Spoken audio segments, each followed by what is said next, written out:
Okay, well look, nuclear dangers, thinking globally, acting locally. I'm afraid, well, I'm going to fess up to this now. I've picked a series of things to talk about which do focus mainly on the global and the international, and I think our discussion will kind of touch on and focus how we might act on these things locally.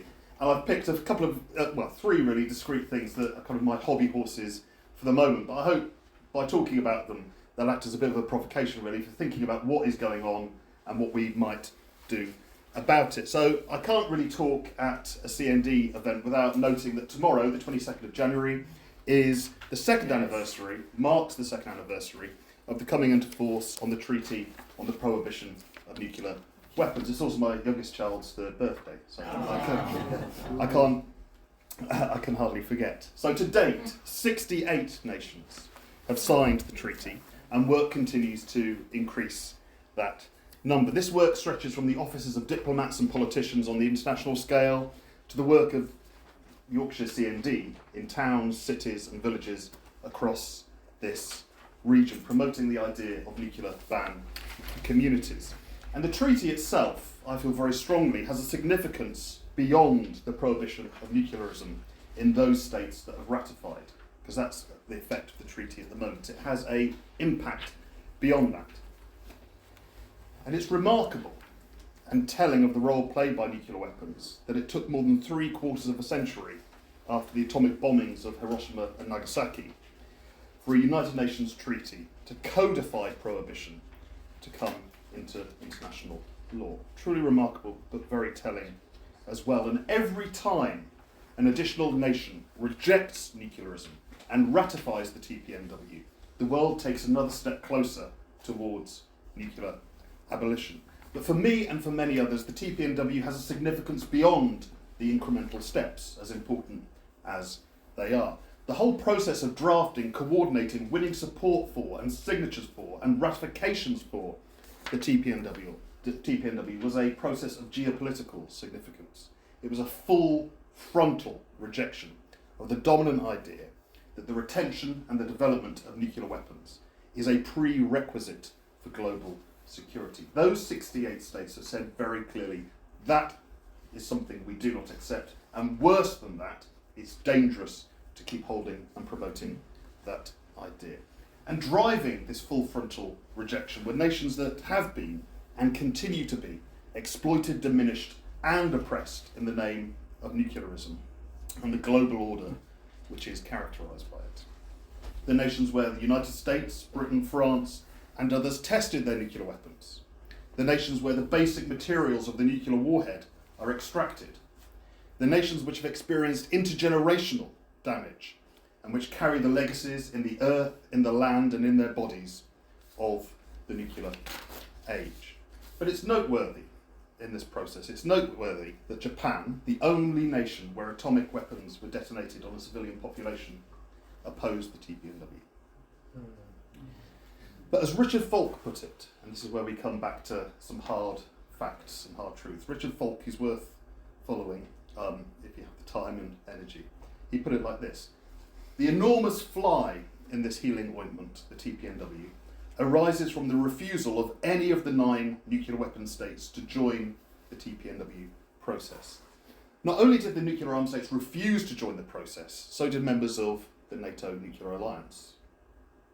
They were joined by countries like Japan, which maintained close relations with the United States. But these states did not simply just refuse to join in the process. They coordinated a determined effort to stop nations from ratifying or signing up or giving any support in the first place. And also, now that the TPNW is a fact of international law, they are coordinating an attempt to undermine the legal status of the treaty. So for instance, the presence of a number of member states of NATO, or soon to be member states, at the first meeting of state parties to the TPNW in Vienna last year, raises a whole number of questions. I attended that on behalf one MSP, as it's known, on behalf of CND. So their presence there raised a number of questions. What were these nuclear armed states doing there? What were they doing there? Was this a sign, as some had hoped for, me included to be honest, and I wrote about this when it was announced that they were the visiting? Was it a sign that NATO members were finally ready to positively engage with the project of nuclear abolition? It clearly was not, given what transpired. The NATO and NATO-aligned states took the opportunity of their observer status and the speaking rights afforded to them to either challenge the TPNW itself or to promote fallacies around nuclear weapons. Norway's statement to the 1MSP, Norway's statement went like this. And it was said very solemnly, so I'll try to adopt that posture. Norway is attending this conference as an observer. This is not a step towards signing nor ratifying the TPNW, which would be incompatible with our NATO obligations. Norway stands fully behind NATO's nuclear posture. The Netherlands struck a similar note. This is not the first time, said the Dutch representative, that we have participated in the TPNW discussions. We would like to remind delegations of our participation in the 2017 negotiations leading up to this treaty. Good for them, you might think. Including offering concrete suggestions to make the TPNW a more broadly acceptable and credible disarmament treaty, not only to us, but also possibly to other NATO allies, which were unfortunately rejected. Here the Netherlands not only objects to the TPNW, but points out that it's been objecting since 2017, and that point is important. They've been persistently objecting to the TPNW from the very start. But the first prize for clarity, actually enveloped in a cloud of dire hypocrisy, is awarded to Germany, which stated in its address to the 1MSP that as a member to NATO, and as long as nuclear weapons exist, NATO will remain a nuclear alliance. I mean, I'd offer them some courses on logic, but anyway, I think it might fall on deaf ears. Germany cannot accede to the TPNW, which would collide with our membership in NATO, including nuclear deterrence. As a non-member to the TPNW, we are not bound by its provisions, nor do we accept the claim that its provisions are applicable under customary law, now or in the future. What are they doing? It's almost as if, like me, the German Foreign Office Googled persistent objector status and crafted their statement to the 1MSP to fit precisely with it. So what is this persistent objector status all about?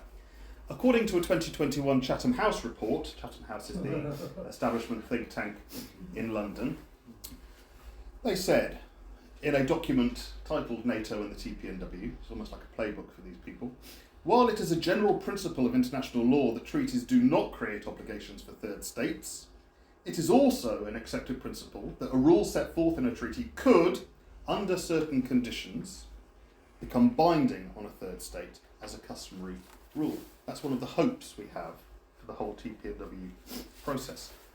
They go on, Chatham House. However, this is not an automatic process. Two distinct concepts are relevant here. The concept of so-called specially affected states and that of persistent objectors. As the International Court of Justice has explained, a lack of consent from specifically affected states may have the effect of preventing the required general state practice from emerging, preventing the rule from coming into being in the first place. There is a strong argument that the states with nuclear weapons and those in a nuclear alliance would be specifically affected by a proposed ban on nuclear weapons, the whole bloody point of the thing. Even if a rule is indeed created, states that have objected to a certain degree to its emergence, so-called persistent objectors, will not be bound by it. Will not be bound by it. So what does all this illustrate? Firstly, that the nuclear-armed states and their allies in the nuclear-armed alliances will not easily give up their nuclear weapons. We knew that. We knew that.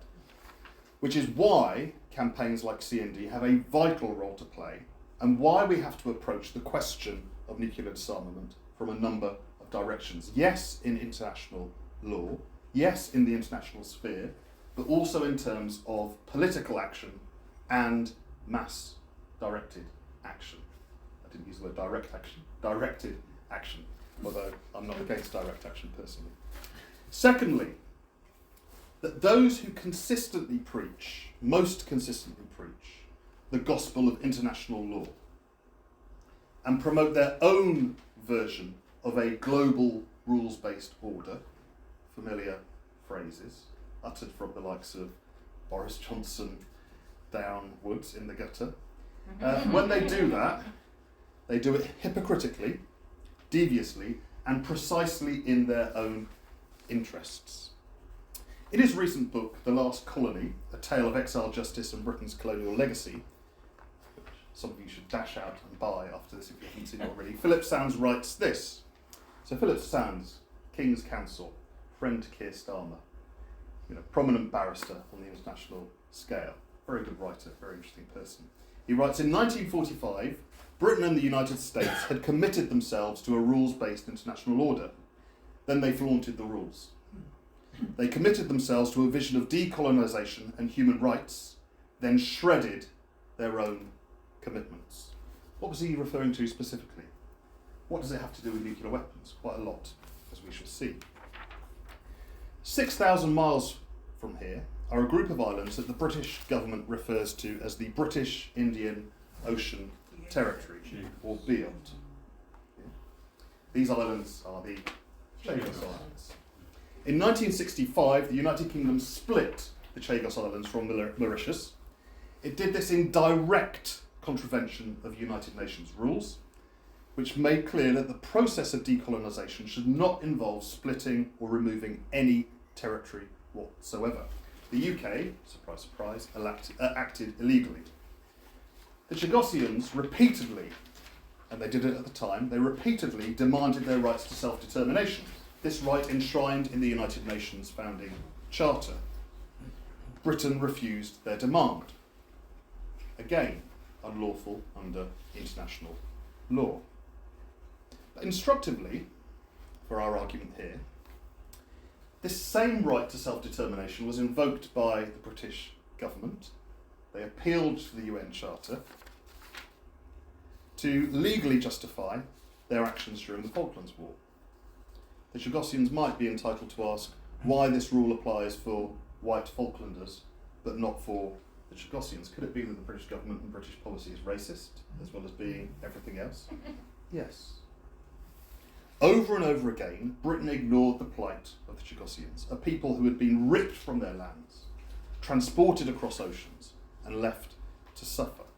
Britain inflicted suffering injustice on worse on the Chagossians in contravention of international law, whilst preaching the gospel of a global rules-based order, whilst chastising anybody who crossed their path. And it was not until 2017 that things started to change for the Chagossians, and they changed for the better.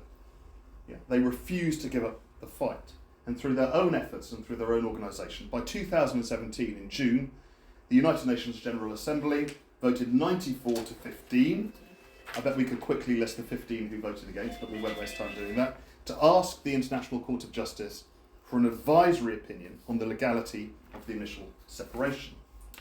2 years later, the ICJ ruled 13 to 1, guess where the one judge came from, you don't have to, that the UK was under obligation to reverse the separation, to give Chagos back. They ruled that Britain had acted illegally.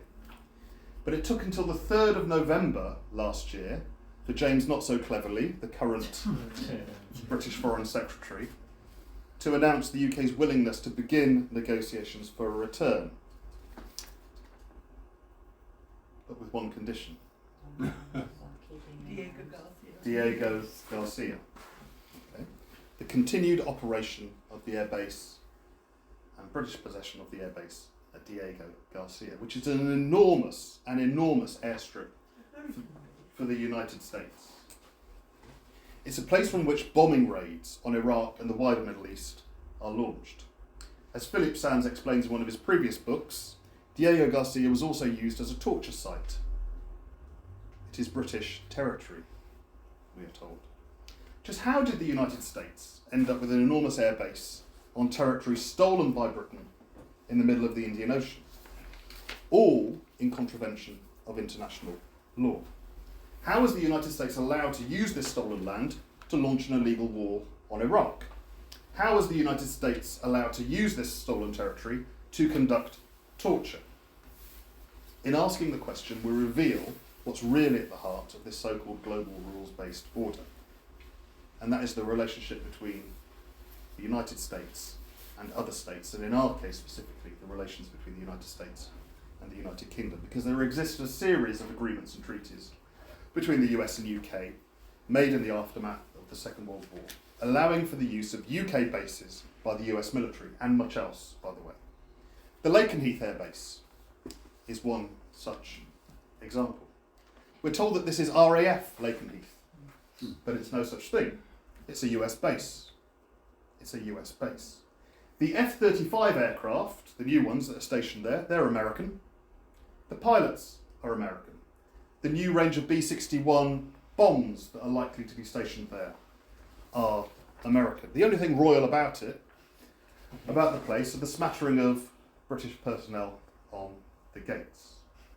The return of US nuclear bombs to Lakenheath will be done without fanfare, without discussion in Parliament, deliberation, or the opportunity for dissent in official politics.